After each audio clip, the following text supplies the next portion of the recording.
Hello दोस्तों, आज अपन बात करेंगे सूमो कोल्ड एफ सिरप के बारे में, जो बच्चों के लिए आता है, जुकाम खांसी के लिए आता है। बहुत ही मार्केट में चलने वाला सिरप है।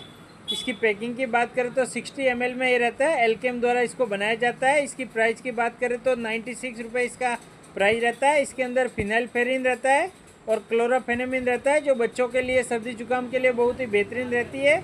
इसको बच्चे को 5-5 ml सुबह शाम दिया जाता है। बाकी आप डॉक्टर के दिशा अनुसार ले सकते हैं। और छोटे बच्चे को 2-2 ml देना है। बहुत ही बेहतरीन सिरप है जुकाम खांसी के लिए।